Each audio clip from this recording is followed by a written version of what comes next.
Assalamualaikum warahmatullahi wabarakatuh.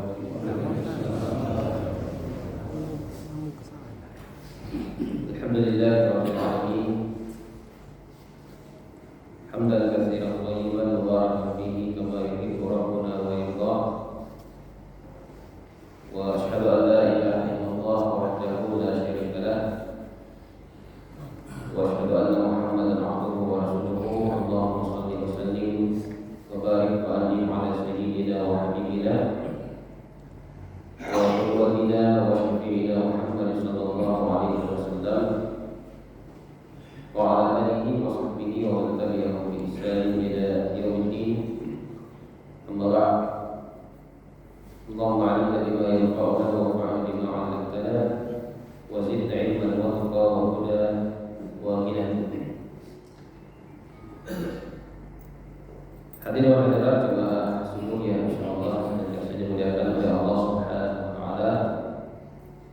Bapak Ibu sekalian, kaum muslimin dan muslimat, pada kesempatan di subuh hari ini kembali kita senantiasa memperbanyak memuji dan bersyukur kepada Allah Subhanahu wa taala yang tidak henti-hentinya mencurahkan rahmat dan karunia-Nya kepada kita semua, sehingga pada kesempatan di subuh hari ini kita masih mendapatkan taufiknya untuk mendatangi salah satu rumah Allah Subhanahu wa taala ini. Tentunya tujuan utama kita adalah untuk mengabdikan diri kita ya, kepada Allah Subhanahu wa taala dalam ibadah salat subuh kita. Kemudian salawat dan salam juga senantiasa kita kirimkan dan aturkan kepada Nabi kita baginda Rasulullah Muhammad sallallahu alaihi wasallam, pada para sahabat-sahabat beliau, generasi tabi'in dan para tabi'in, serta seluruh generasi umat ini yang senantiasa berupaya untuk mengikuti jalan mereka dengan baik sampai akhir. Hadirin hadirat jemaah sekalian, insyaallah pada kesempatan di subuh hari ini untuk mengisi kajian dalam kita akan mentadabburi ayat yang sama-sama kita dengarkan tadi di salat kita, surah Al-Maidah ayat 20 sampai 26. Ayat ini secara umum menceritakan tentang sebagian kisah daripada Nabi Musa alaihissalam dengan kaumnya Bani Israel. Ya, Nabi Musa dengan Bani Israel. Kenapa kita ulangi mas sekalian? Karena memang ini dalam Quran yang sudah beberapa tahun, bahkan sudah puluhan tahun ini yang menjadi tontonan dunia, ya. Bagaimana keturunan mereka ini yang sekarang bermukim di Palestina dan menjajah mereka, itu seolah-olah mereka memiliki karakter yang luar biasa,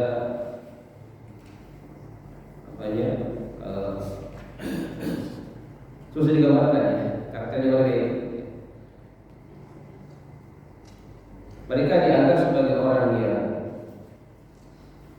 cerdas, pintar, tapi licik, ya, tapi licik. Itulah karakter mereka. Di dalam Al-Quran kita membaca itu, kisah yang paling banyak diangkat oleh Allah Subhanahu wa taala itu adalah kisahnya Nabi Musa dengan Bani Israel. Itu bisa dibayangkan dalam berulang-ulang, ya, berulang-ulang dalam beberapa surah dalam Al-Quran. Nah, salah satunya kita lihat di sini bagaimana kisahnya yang sangat ajaib, sikapnya Bani Israel sendiri terhadap Nabi Musa alaihissalam, Nabi mereka, ya. Di mana Allah Subhanahu wa taala berfirman, "Wa idh qala Musa liqaumihi." Dan ingatlah ketika Musa berkata kepada kaumnya. Siapa kaumnya itu? Bani Israel. Uzkuru nikmatallahi 'alaikum. Hendaklah kalian mengingat nikmat Allah atas kalian. Ya, kenapa Musa ini mengingatkan kepada kaumnya untuk mengingat nikmat-nikmat Allah Subhanahu wa taala? Karena Nabi Musa sudah tahu bahwa karakter kaum ini seperti ini, pembangkang. Ya, susah diatur. Susah diatur. Jadi semenjak Nabi Musa alaihissalam menyelamatkan mereka dari kejaran Firaun. Ya, semenjak Nabi Musa alaihissalam terjebak dengan kaumnya setelah mereka keluar dari Mesir sampai di Laut Merah, mereka mengikuti Nabi Musa alaihissalam dan dikejar oleh Firaun dan para tentaranya. Ketika berada di tepi Laut Merah, ternyata mereka protes kepada Nabi Musa dan menyalahkan Nabi Musa. Mereka mengatakan, "Wahai Musa, sekarang kita tidak bisa bergerak karena kamu ini paling kami keluar dari Mesir." Padahal mereka di Mesir itu ya menjadi budak-budak, pekerja keras dan seterusnya. Tapi mereka tidak ingin itu. Ya, yang mereka ingin itu apa yang menjadi celah dan kesalahan dari Nabi Musa alaihissalam. Jadi mereka mengatakan, "Wahai Musa, sekarang di hadapan kita ada laut, di belakang kita ada Firaun. Kau buat apa sekarang? Kita sekarang sudah dibakar gara-gara kau." Ya, disalahkan Nabi Musa alaihissalam. Sampai Nabi Musa ketika itu diberikan bagi sabda Allah Subhanahu wa taala untuk mengumpulkan tongkatnya kalau dia sampai terbelah Laut Merah. Selamat mereka. Firaun tenggelam dengan bala tentara ketika mereka mengikuti Musa dan Bani Israel. Sampai di seberang mereka melewati suatu kaum yang mana mereka menyembah berhala-berhala dan patung-patung. Ternyata Bani Israel ini juga minta kepada Nabi Musa alaihissalam untuk dibuatkan juga Tuhan-Tuhan sama dengan mereka. Qala ya Musa ja'al lana ilahan kama lahum alihah. Mereka mengatakan, "Wahai Musa, buatkanlah kami sembahan sebagaimana sembahan mereka itu." Ya. Jadi mereka menginginkan Allah itu dibuatkan seperti patung yang boleh disembah, ya sama-sama dengan para penyembah patung itu. Tapi yang kita tahu kita tentu dengan ini berkaitan dengan apa, berkaitan dengan masalah kita. Ya, mereka pun ya setelah perjalanan juga ketika Nabi Musa alaihissalam meninggalkan mereka untuk menerima wahyu dari Allah Subhanahu wa taala di Bukit Tursina selama 40 hari. Ternyata mereka bisa diperdaya oleh Samiri. Ya, di mana Samiri ini dia bisa menciptakan seekor anak sapi. Yang ternyata ketika mereka disuruh menyembahnya, mereka itu menyembah. Ya. Bani Israel ini menyembah sapi tersebut. Ketika Musa alaihissalam pulang, ya kemudian Nabi Musa alaihissalam menghancurkan berhala sapi itu, bahkan memerintahkan kepada mereka untuk menyembelih sapi betina. Ini saya tidak soal bakar ya. Ternyata mereka tidak langsung taat. Maka mereka banyak bertanya kepada Nabi Musa alaihissalam, mengatakan, "Qalu rabbana rabbaka ma hiya?" Wahai Musa, coba tanya dari Tuhanmu itu, apa itu sapi? Yang mana yang dikatakan sapi itu? Ya. Nah, sapi itu kan jelas. Mereka tahu sebenarnya sapi itu Sebagaimana sapi yang mana disembelih oleh Allah Subhanahu wa taala. Maka Allah menjelaskan. Ya. Mereka bertanya lagi. Qalu ya Musa ud'u rabbaka atau ma launuha. Tanya lagi kepada wahai Musa, itu sapi itu yang bagaimana warnanya yang sudah sembelih? Nah, banyak pertanyaan. Ya, tapi ini mereka menyembelih juga. Ya.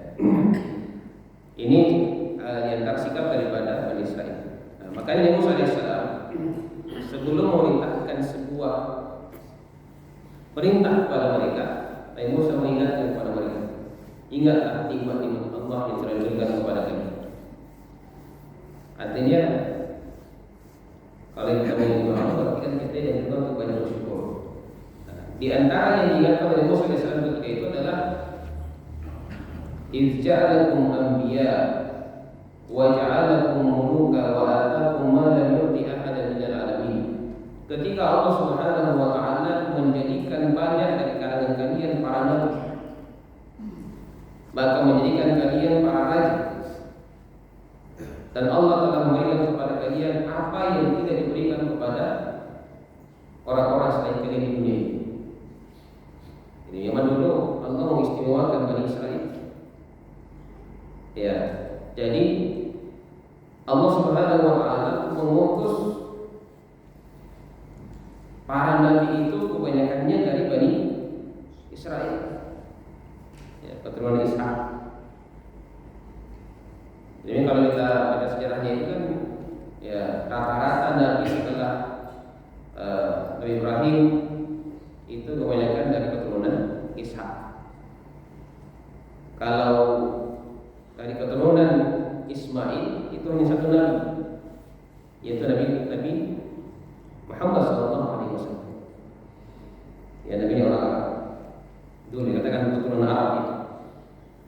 Ya, keturunan daripada Ismail alaihissalam. Adapun dari Ishak itu banyak sekali nabi-nabi yang diutus oleh Allah Subhanahu wa taala. Makanya Nabi Musa itu mengingatkan ketika Allah telah menjadikan di kalangan kalian banyak nabi. Ini kalian itu adalah keturunan para nabi. Ya. Dan menjadikan kalian sebagai raja-raja. Sekalipun setelah tafsiran oleh yang Mufassir mereka mengatakan kenapa dikatakan mereka adalah raja-raja, karena mereka dikatakan bahwasanya kalau mereka sudah memiliki yang namanya rumah, istri, keluarga, pembantu, maka mereka sudah dikatakan sebagai seorang raja. Ya. Dan itu rata-rata mereka memiliki. Ya, rata-rata mereka memiliki. Tapi intinya bahwasanya di dalam ayat ini bisa kita petik bahwasanya hendaknya kita juga sebagai seorang hamba berusaha untuk memperbanyak mengingat nikmat-nikmat Allah atas kita. Karena inilah yang membantu kita untuk bisa memperbanyak bersyukur. Bisa membuat kita merasa bahwasanya apa yang telah diberikan oleh Allah Subhanahu wa taala kepada kita itu adalah nikmat yang luar biasa. Nikmat yang luar biasa yang kita tidak akan pernah mampu untuk membalas nikmat-nikmat tersebut. Dan memang Allah Subhanahu wa taala tidak minta kepada kita untuk membalas nikmat.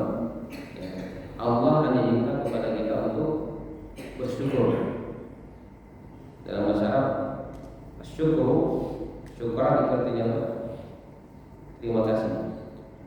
Ya, berterima kasih. Jadi Allah itu menyuruh kita bersyukur, artinya Allah menyuruh kita berterima kasih kepadanya, bukan untuk membalas nikmat Allah. Jadi kalau kita diperintahkan oleh Allah Subhanahu wa taala melaksanakan ibadah untuk taat kepadanya, itu bukan dalam rangka membalas nikmat Allah Subhanahu wa taala, tapi itu adalah bagian daripada ungkapan terima kasih kita kepada Allah Subhanahu wa taala.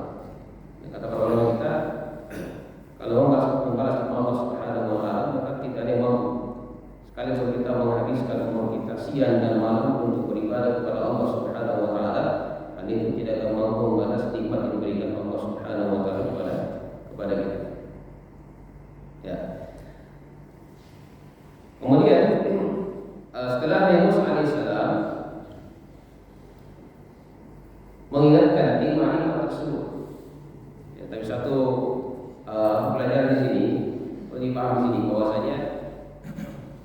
Bani Israel ini ketika kebanyakan mereka atau kebanyakan para nabi itu dari mereka, apakah sebenarnya ini akan menunjukkan keistimewaan mereka atau malah ada hal-hal yang ingin dibenahi di antara mereka? Ya, kenapa Allah Subhanahu wa taala mengutus begitu banyak nabi di kalangan mereka? Sebenarnya ini kalau kita lihat dari sisi lain, itu karena karakter mereka yang berubah, sulit diatur. Makanya Allah Subhanahu wa taala menurunkan banyak nabi, mengutus banyak nabi di kalangan Bani Israel. Ya, kalau seandainya misalnya kita mau cari permisalan, misalnya orang kalau mau menggembala kambing itu, kalau kambingnya lia-lia itu butuh banyak penggembala. Ya. Tapi kalau kambingnya nurut-nurut satu penggembala itu. Ini Bani Israel ini, ya, karakternya luar biasa. Makanya Allah Subhanahu wa taala mengutus begitu banyak nabi. Ya. Bahkan Bani Israel ini kan terkenal bahwasanya mereka adalah kaum yang suka membunuh nabi mereka sendiri.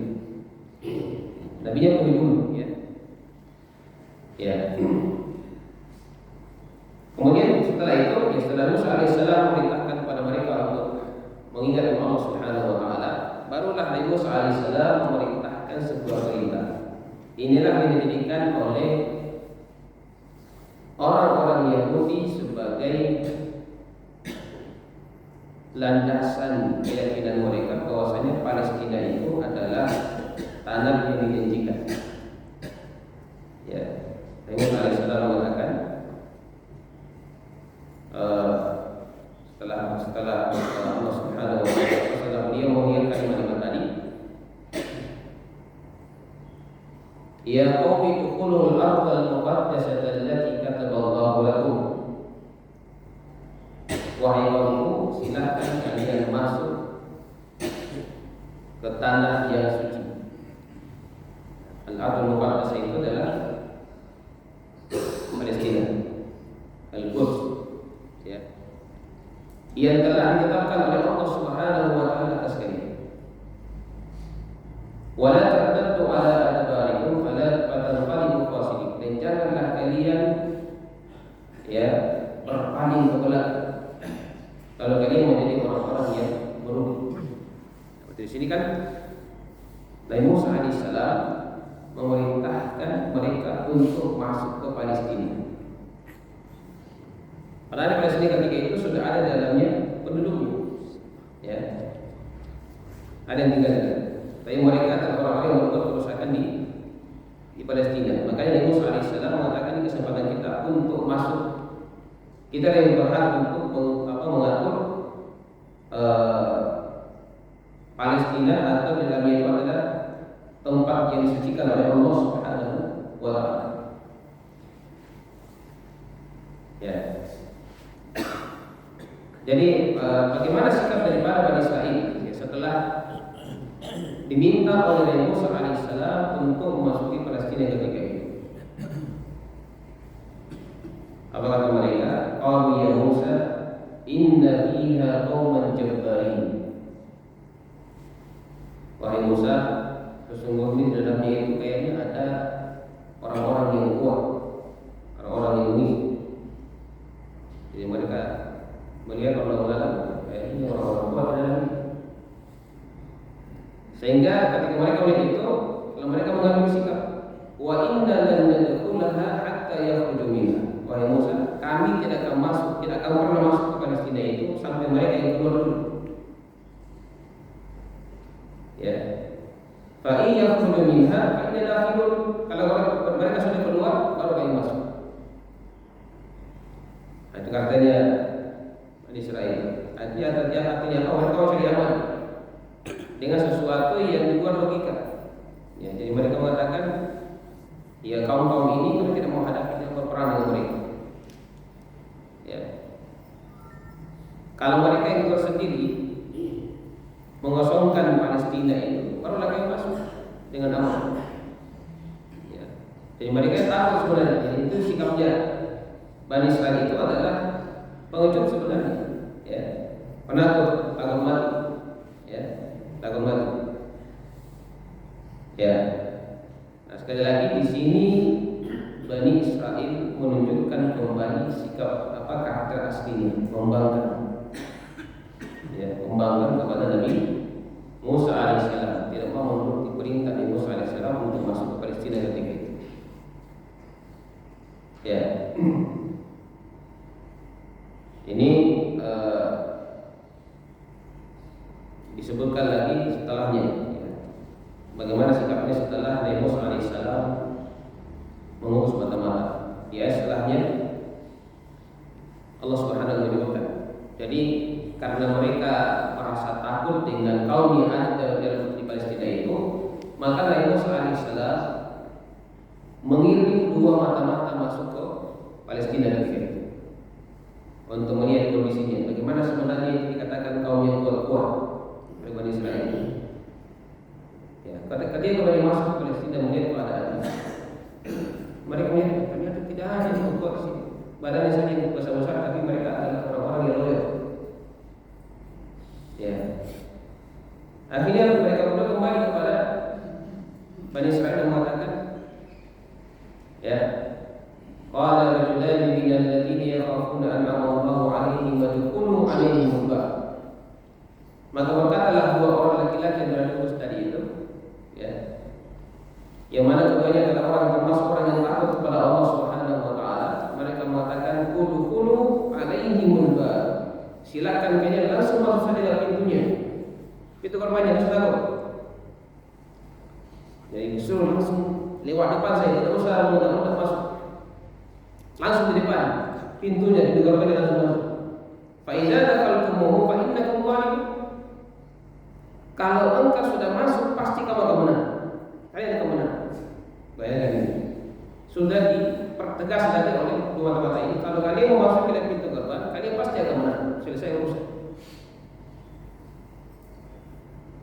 Ya, tapi ingat, wa 'alallahi fatawakkalu in kuntum mu'minin. Tetaplah kalian bertawakal kepada Allah kalau kalian termasuk orang-orang yang beriman. Jadi Nabi Musa alaihissalam di awalnya sudah mempertegas bahwasanya Allah telah menetapkan untuk kalian Palestina sebagai tempat tinggal kalian. Ditambah lagi dengan keterangan dari intelijen mereka, mata-mata mereka bahwasanya mereka sebenarnya bentuknya adalah kaum yang lemah. Kalau kalian sudah masuk, sudah saya urusan, kalian sudah pasti menang. Nah, bagaimana sikapnya Bani Israil ketika itu? Allah melanjutkan, ya, qalu ya Musa inna lan nadkhulaha abadan ma damu fiha. Mereka mengatakan, wahai Musa, kami tidak akan pernah masuk selama-lamanya. Selama mereka masuk akidah. Jadi mereka tidak yakin dengan janji Allah. Mereka tidak yakin dengan keterangan yang telah diberikan oleh intelijen mereka. Mereka tidak akan pernah masuk. Yang tambah lagi sikap pengurusnya. Ya, jadi itulah Bani Israil. Lalu apa sikap mereka? Mereka justru mengatakan, izhab anta wa rabbuka faqatila inna hahuna qa'idun. Wahai Musa, pergilah engkau dengan Tuhanmu, maka kalian berdua lah yang melawan mereka. Kami di sini duduk-duduk saja menunggu. Ya, bayangkan. Jadi mereka mengatakan kepada Musa, jangan paksakan kalian masuk ke Palestina. Kamulah dengan Tuhanmu pergi duluan melawan mereka. Kalau setelah itu kalian menang, kalau kalian masuk, kami hanya menunggu hasil di sini. Ini prajurit bagaimana kira-kira yang seperti ini dibawa oleh komandan. Ya. Makanya ini kisah ini ketika diceritakan oleh Rasulullah SAW, ini sangat mempengaruhi sikap daripada para sahabat ketika perang Uhud. Ya, perang Uhud itu sebelum Rasulullah keluar untuk mencegah rombongan Abu Sufyan yang datang dari Syam membawa perdagangannya. Maka Rasulullah SAW mengumpulkan para sahabat kaum Muhajirin dan Ansar di Madinah, Masjid Nabawi. Rasulullah SAW bertanya kepada mereka, ya, siapakah di antara kalian yang siap membersamai kami untuk melawan orang-orang Quraisy? Maka berdirilah beberapa orang dari kalangan Muhajirin yang hijrah dari Makkah ke Madinah. Mereka siap semua. Tapi Rasulullah SAW selalu bertanya lagi, siapa lagi yang siap? Siapa lagi yang siap? Sampai-sampai sahabat, ada salah sahabat dari kaum Ansar mengatakan, wahai Rasulullah, sepertinya engkau menginginkan yang berbicara dari kaum Ansar. Ya. Maka Rasulullah mengatakan iya. Makanya Rasul kan selalu mancing siapa lagi. Di antara Rasulullah menunggu bagaimana sikapnya kaum Ansar. Kenapa? Karena memang perjanjiannya dengan penduduk Madinah ketika Rasulullah hijrah ke Madinah itu adalah penduduk Madinah akan membela Rasulullah SAW selama Rasulullah berada di Madinah. Sementara kalau di Uhud itu sudah di luar Madinah. Nah, mereka harus keluar. Nah, makanya ketika itu berdirilah seorang dari kaum Ansar mengatakan kepada Rasulullah, sepertinya engkau menginginkan dari kaum Ansar yang berbicara oleh Rasulullah. Maka Rasul mengingatkan, betul. Bagaimana sikap kalian kalau kita keluar? Maka sahabat ini mengatakan, wahai Rasulullah, kita akan mengatakan, kami tidak akan mengatakan seperti dikatakan oleh Bani Israel, Izhab anta wa rabbuka faqatil. Pergilah engkau dengan Tuhan dan berperang. Tapi wahai Rasulullah, seandainya pada hari ini kamu suruh kami untuk menyelam ke dalam lautan untuk menghadapi musuh, kami tidak akan mendengar. Apalagi kamu mereka kita ketemu saja di Bukit Uhud. Kami siap berangkat. Ini sikapnya pada saat itu. Ya. Jadi mereka tidak mau mengambil sikap pengajuan kepada musuh sebagaimana sikapnya orang-orang Yahudi, ya, di dalam ayat.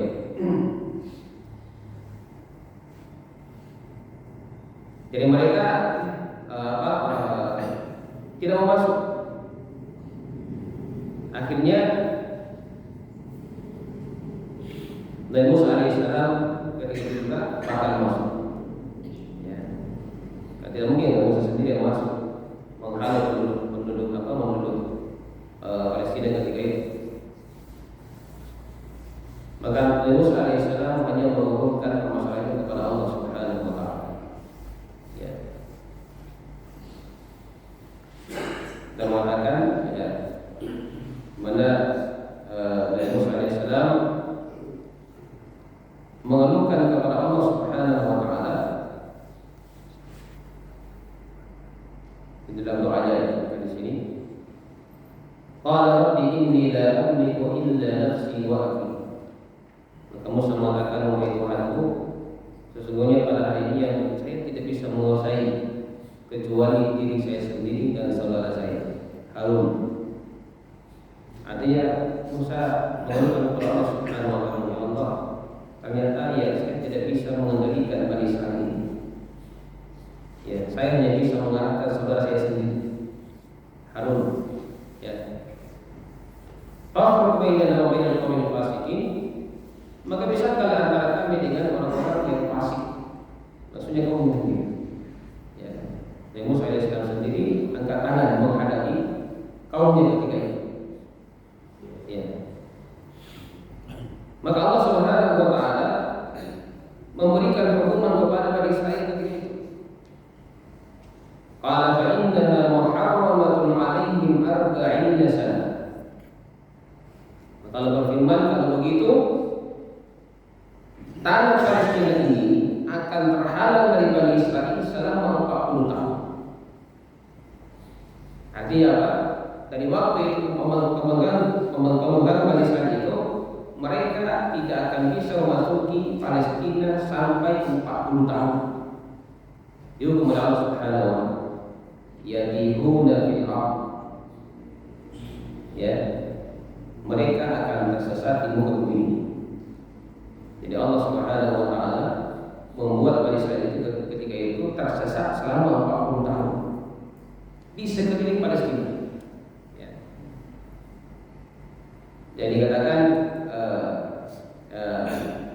bahwasanya bagaimana Allah Subhanahu wa taala menyesatkan mereka. Sebagian tafsir mengatakan ketika mereka melakukan perjalanan di malam hari.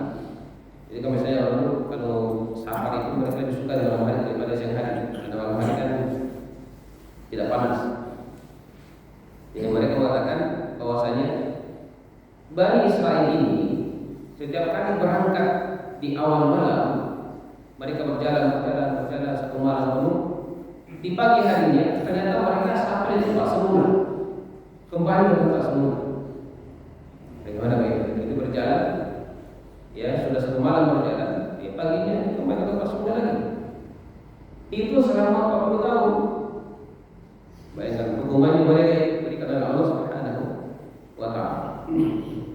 Qala ta'ala al-qawmil fasiqin, Allah mengatakan janganlah bersedih oleh Musa terhadap kaum yang fasik yang tidak mau mengikuti perintah. Nah,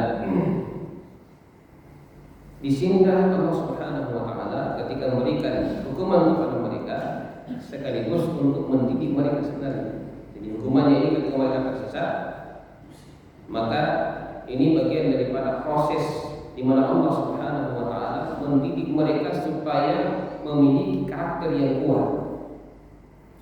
Jangan menjadi umat yang pembangkang, yang cengeng, tidak mau menghadapi musuh. Nah, betul ternyata setelah 20 tahun itu barulah mereka bisa menembus Palestina. Tapi yang pimpin adalah Yusya bin Nun, bukan lagi Nabi Musa. Disebutkan secara bahwasanya Nabi Musa dalam proses ini meninggal dunia. Ya selama 20 tahun itu Nabi Musa alaihissalam meninggal dunia. Kemudian ketika itu berganti dengan seorang pemimpin namanya Yusya bin Nun. Inilah yang membawa Bani Israil masuk ke Palestina. Ya, itu setelah didiamkan selama 40 tahun. Banyak masalah ya. Ya, ada beberapa hal yang perlu kita ambil dari tadabbur ayat yang dibaca tadi setelah kita mengetahui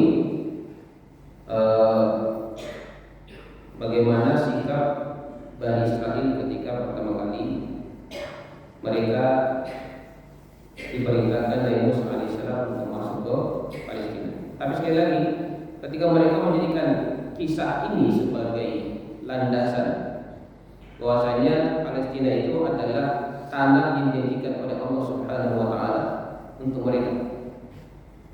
Nah, apakah bisa diterima atau tidak? Ya.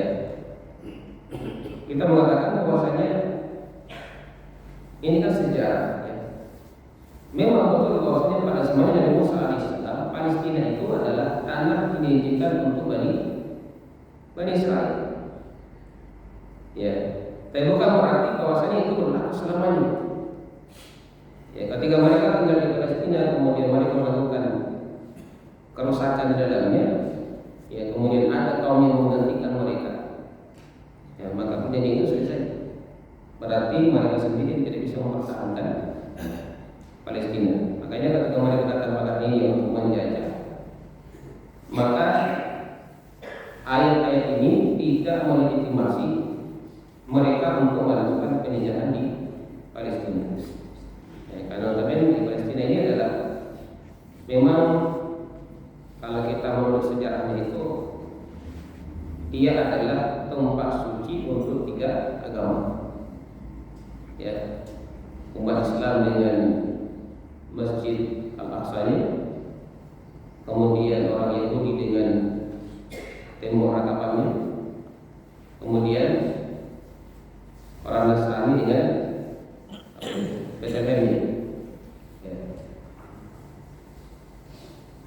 Baitullah khususnya. Bethlehem itu tadi kata Baitullah, rumah Tuhan. Ya.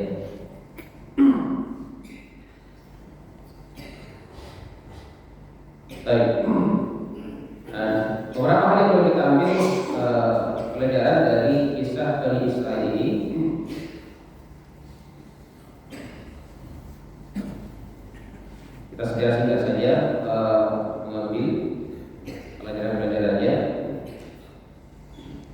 Dalam hal mengingat nikmat ini, maka kita bisa mengingat nikmat Allah Subhanahu wa taala yang begitu banyak kepada kita. Ya. Dan tentunya yang paling tinggi adalah nikmat iman. Ya, kalau Allah Subhanahu wa taala berikan kepada nikmat iman, ini adalah satu hal yang luar biasa dalam kehidupan kita. Ada nikmat kesehatan, nikmat kesempatan. Kata Rasulullah dari nikmatan ma'lufi makasih minan nas sihat wal farah. Ada dua nikmat yang kebanyakan manusia tertipu dengannya, tidak memanfaatkan dengan baik, yaitu nikmat kesehatan dan nikmat kesempatan.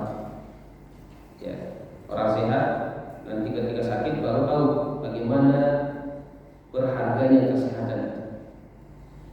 Orang yang memiliki banyak kesempatan nanti menghadapi berbagai kesibukan baru tahu ternyata begitu berharganya kesempatan yang diberikan oleh Allah Subhanahu wa taala. Nikmat keluarga, nikmat ilmu, keamanan. Ya. Alhamdulillah negeri kita ini Allah Subhanahu wa taala memberikan nikmat luar biasa kepada kita dibandingkan dengan ya saudara kita di negara-negara mereka yang tidak merasakan rasa aman. Kemudian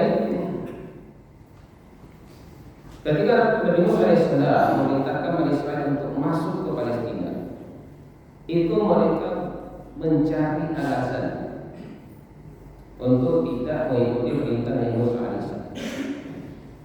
Nah, kita sebagai seorang hamba, ketika mendapatkan perintah dalam Al-Quran atau larangan dalam Al-Quran, maka hendaknya kita memiliki sikap sebagaimana sikapnya para sahabat. Sami'na wa ata'na. Kami mendengarkan dan kami taat.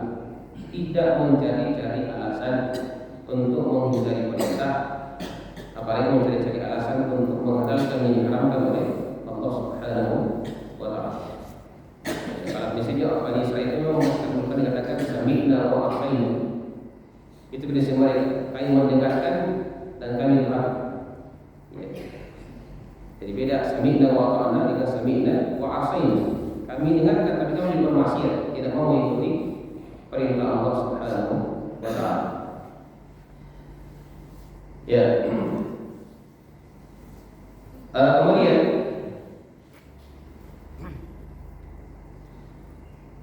orang-orang Bani Israil ketika mengatakan bahwasanya di Palestina itu di dalamnya ada kaum yang kuat-kuat, itu hanya persangkaan belaka, ya, persangkaan belaka untuk mencari alasan supaya mereka tidak mau berperang, supaya mereka tidak jadi berperang, ya, melawan penduduk Palestina ketika itu. Artinya apa? Jangan sampai kita pun sebagai seorang muslim terperangkap dengan hal-hal yang seperti banyak orang pada hari ini tidak mau melaksanakan perintah dengan berbagai macam dalih dan alasan yang dikemukakan. Ya, tidak mau melaksanakan perintah Allah Subhanahu wa taala karena banyak pertimbangan-pertimbangan. Begitu juga tidak mau menghindari larangan Allah Subhanahu wa taala juga karena ada alasan-alasan. Nah, tentunya di sini dalam hal ini memang membutuhkan dasar-dasar ilmu yang kuat di dalam memahami ayat-ayat Allah Subhanahu wa taala. Pada hari ini banyak orang memahami Al-Quran dengan apa yang disebut dengan tafsir hermeneutik. Ya. Jadi tafsir hermeneutik itu dia tidak mengubah lafaz Al-Quran, tapi merubah makna daripada Al-Quran. Sebenarnya tafsir hermeneutik ini dipakai dalam kitab-kitab suci lain. Ya. Jadi mereka itu memahami atau menafsirkan kitab suci mereka itu dan selalu dikondisikan isi kitab suci itu dengan kondisi yang ada pada hari itu. Jadi maksudnya bagaimana? Kitab suci itulah yang menyesuaikan dengan kondisi manusia. Bukan manusia yang harus mengkondisikan dengan apa yang termaktub dalam kitab suci. Dan itu mereka Al-Quran. Istilahnya mereka itu mereka mereka mengatakan itu Al-Quran itu seperti baru saja, ya, bisa berubah maknanya, ikut dikondisikan sesuai dengan zaman. Nah, sehingga dalam hal ini kalau begitu berarti Al-Quran itu bukan lagi standar, bukan lagi patokan.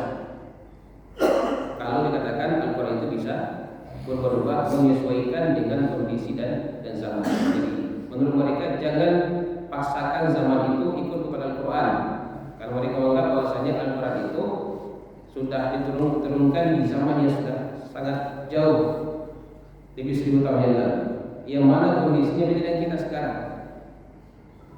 Beda kondisi, jadi kondisi zaman Nabi itu dengan sekarang itu beda.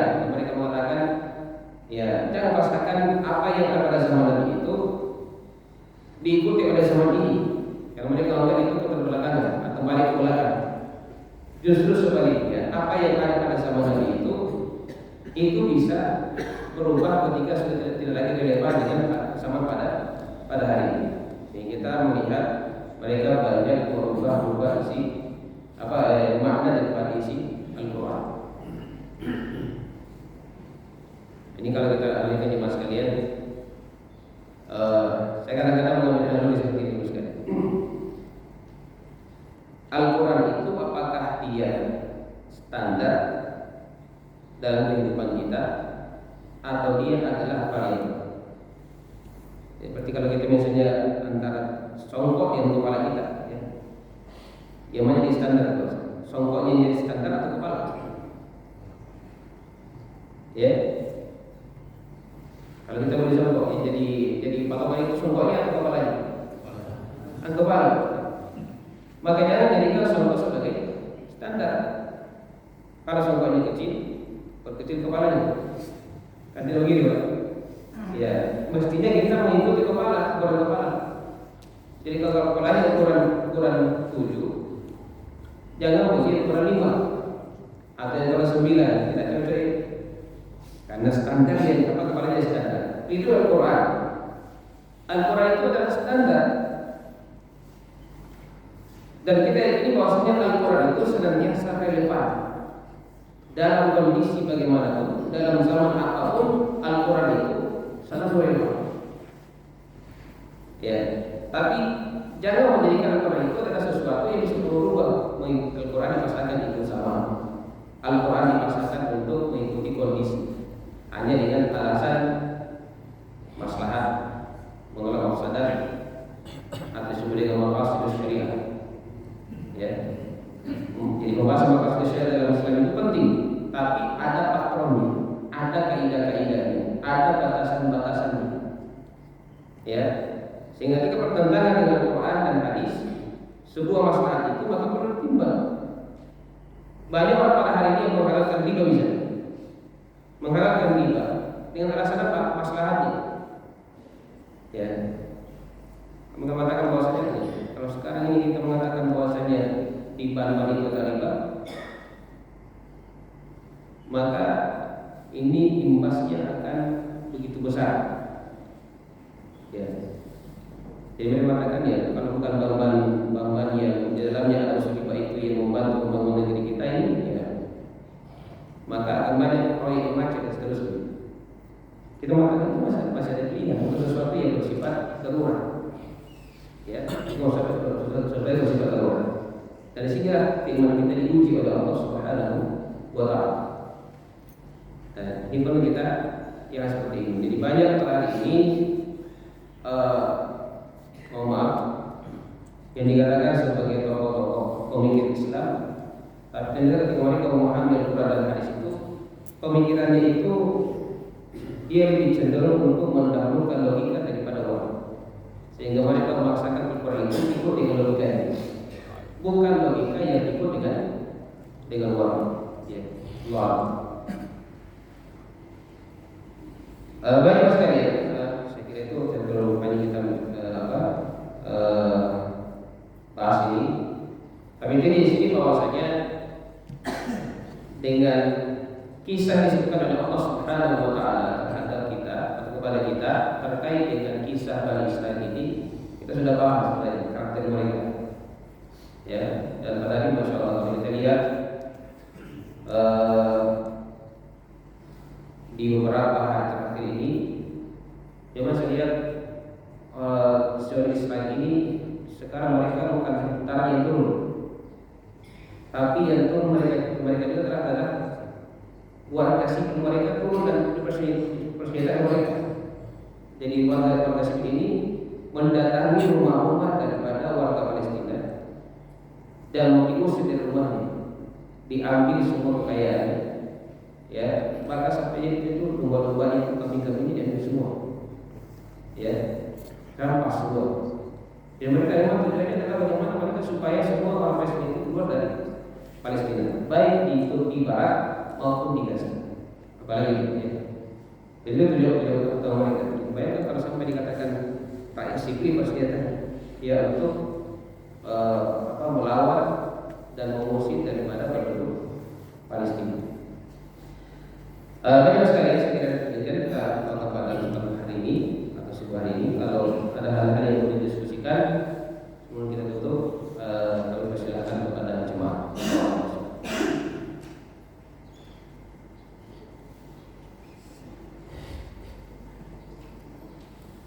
Ada apa ya? Ya.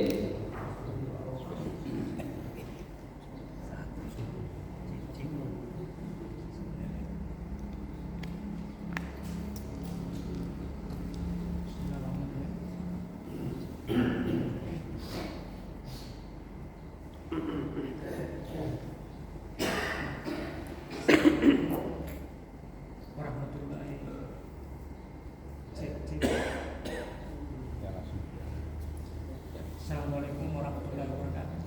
Waalaikumsalam warahmatullahi wabarakatuh. Mengenai Bani Israel ini Pak Ustaz ini memang banyak disebutkan di Al-Quran ini dikasih nikmat melebihi dari umat-umat lain ini. Namun di sisi lain sifat keras kepala global itu banyak juga diceritakan dalam Al-Quran. Sirah Bani Israel yang dikarang oleh Ibnu Qayyim itu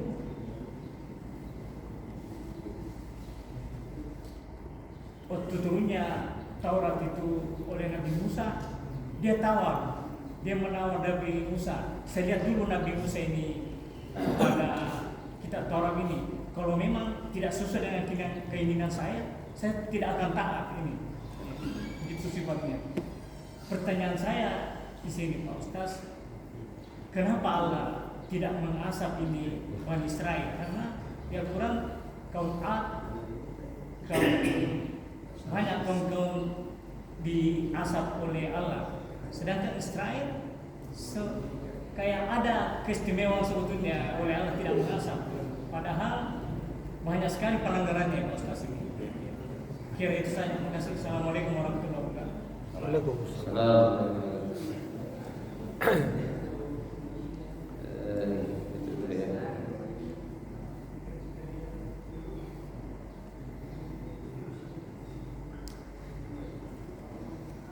Ya sebenarnya kalau kita melihat secara luar biasa pembangunan Israel itu ya, kenapa Allah Subhanahu wa Ta'ala tidak memberikan hukuman yang dianggap setimpal sebagaimana kaum yang lain? Ya, kami ada kaumnya Nabi Ad, Lut, Nabi Nuh, ya, ketika mereka membangkang tidak mau beriman, itu langsung diturunkan siksaan yang langsung menghabiskan mereka sekaligus. Karena orang Israel tidak. Ya, disitulah mungkin salah satu itu adalah sikap licinnya Bani Israel. Karena mereka dikatakan beriman juga, karena mereka mengikuti agamanya Nabi Musa. Tapi di sisi lain mereka membangkang juga. Nah sehingga kan di sini dikatakan bahwasanya ketika Bani Israel mengikuti agamanya Nabi Musa, mereka dianggap beriman. Jadi pembangkangannya itu hanya pada bagian-bagian dari perintah-perintah atau larangan-larangan Allah Subhanahu wa Ta'ala.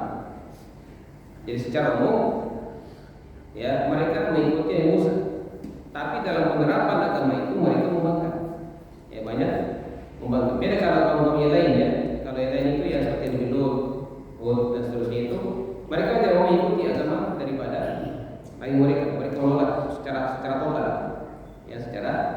cepet-cepetan. Makanya Allah Subhanahu wa taala langsung menurunkan siksaan yang menimpa mereka sekaligus. Tapi bukan berarti Bani Israil tidak dihukum oleh Allah Subhanahu wa taala, tetap ada hukumannya. Tapi tadi kan ada dihukum 40 tahun tersesat. Ya. Nah, juga dalam surah Al-Baqarah seperti ini ayat yang ke-65 Allah berfirman, "Wa laqad amintum alladziina tadaw minkum fis-sabti fa qulna lahum kunu qiradatan khasi'in." Dan sungguh kamu telah mengetahui orang-orang yang melakukan pelanggaran di antara kamu pada hari Sabtu. Lalu kami katakan kepada mereka, jadilah kamu kera yang hina. Jadilah kamu kera yang hina. Ya, makanya di sini dikatakan orang-orang itu banyak mengatakan keturunan kera ya. Karena yang dikatakan bahwasanya Allah Subhanahu wa taala pernah merubah sebagian mereka menjadi kera, bayangkan jadi kera. Sekalipun di sini atau beberapa kita ada yang mengatakan, ada yang mengatakan visi tetap manusia, tapi hati ini menjadi hati kera, makanya itu sangat halus. Ya.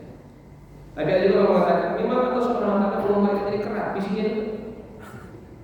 Ya, jadi kita sebenarnya kita pelanggaran itu mereka ketika dilarang oleh Allah Subhanahu wa taala untuk beraktivitas mencari rezeki pada hari Sabtu. Mereka disuruh fokus beribadah pada hari Sabtu itu. Jangan tidak usah pikirkan dunia, fokus beribadah pada hari Sabtu. Ada 6 hari lain yang kita pakai untuk mencari dunia. Tapi kan mereka pikirnya begitu ya, mengatakan yang ada masalah, kami tidak akan turun ya mencari ikan misalnya pada Sabtu. Tapi mereka pasang jaring pada hari Jumat. Ya. Apalagi mau mereka pasang jaring, hari Sabtu mereka akan turun, ya hari Ahad kalau mereka tarik jaringnya. Ya, itu menjadi mereka seperti mereka kan tidak turun nih, tapi jadi terpaksa didorong. Nah, makanya Allah Subhanahu wa taala karena kelicikan mereka ini, Allah menghukum mereka itu yang melakukan pelanggaran itu menjadi kera. Nah, ini mungkin salah satu bisa kita tarik dari yang bawah tadi ya. Yang kedua, memang ini menjadi ujian di umat Islam. Ya, Allah Subhanahu wa taala menginginkan, nampaknya memang Bani Israil ini atau orang-orang Yahudi Zionis ini itu akan menjadi ujian yang terbesar bagi umat Islam. Bahkan dia menjadi ujian sampai hari kiamat. Ya. Dan ujian terbesarnya itu ketika muncul Dajjal. Itu kan akan dikawal oleh 70.000 tentara dari kalangan Yahudi.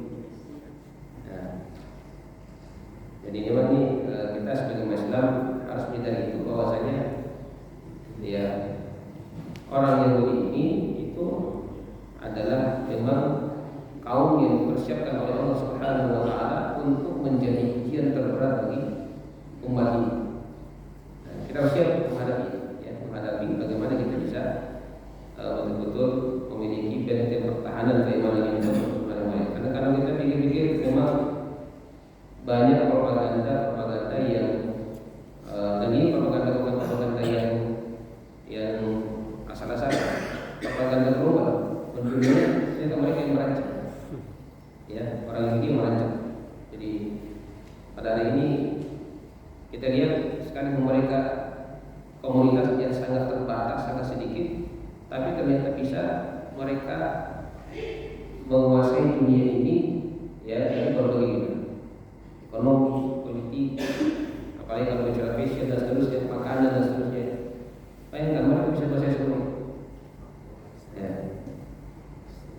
Jadi sekali lagi ya kita harus sadar sebagai Muslim bahwasanya kita pada hari ini sedikit banyak terpengaruh dengan propaganda mereka tanpa kita sadar. Nah, makanya kita perlu sekarang untuk senantiasa belajar gitu ya, mengidentifikasi apa saja yang menjadi bentuk-bentuk propaganda orang-orang Yahudi ini sehingga tidak mudah ya untuk larut mengikuti apa yang mereka. Kan jelaskan perannya. Lantana pada itu Allah Subhanahu wa taala ketika menjelaskan itu, walan tarda anka yahudu walan nasara hatta tattabi'a millatahu. Orang-orang Yahudi, orang-orang Nasrani tidak akan pernah ridha terhadap dia millah mereka. Apa itu millah? Millah itu bukan agama, ya, bukan agama. Millah itu adalah jalan hidup, ya, jalan hidup. Artinya apa? Ketika mereka berupaya untuk memahami kita, tidak harus mengikuti agama mereka, tapi bagaimana supaya kita umat Islam ini mengikuti gaya hidup mereka, kebiasaan mereka. Dan itu mereka inginkan. Maka Rasulullah sallallahu alaihi wasallam mewanti-wanti kita, la tattabi'unna sanana man kana qablakum shibran bi shibrin wa dhira'an bi dhira' walau dakhala juhra tubbin lattaba'tumuh, kata beliau. Kalian pasti akan mengikuti sunnah-sunnahnya orang-orang sebelum kalian. Ya. Sehasta demi sehasta, ya, sedepa demi sedepa. Bahkan seandainya mereka memasuki lubang biawak, kalian pasti akan mengikutinya. Katakan mengikut memasuki lubang biawak, ya, sempit lubang biawak, tapi kalian juga dipaksakan untuk masuk ke situ. Seandainya mereka paksakan masuk ke situ, kalian dipaksakan masuk ke situ. Saking kuatnya kalian mengikuti, ya. Maka Rasulullah mengatakan al-Yahud wal Nasara, ya, apakah mereka orang Yahudi dan Nasrani kepada Rasulullah? Rasul mengatakan siapa lagi kalau mereka. Ini isyarat diberikan pada Rasulullah SAW, bukan untuk mengatakan berarti kita menyelesaikan terlebih karena Rasulullah sudah isyarat, tapi ini justru tantangan bagi kita supaya tidak terjatuh dalam ini. Tapi kebanyakan para Rasulullah itu karena mereka tidak paham ini, banyak yang tidak sadar itu tersebut. Adapun kita orang-orang yang tidak paham itu, maka jangan sampai kita terperangkap dengan jebakan-jebakan propaganda mereka itu. Ya. Allah. Cukup sudah. Ya. Baiklah sekalian, kita terbatas, kita sampai di sini. Kita tutup dengan doa peraturan majlis. Subhanallahumma wa bihamdihi, asyhadu an la ilaha illa anta, astaghfiruka wa atubu ilaik. Wa akhiru da'wana alhamdulillahi rabbil alamin. Assalamualaikum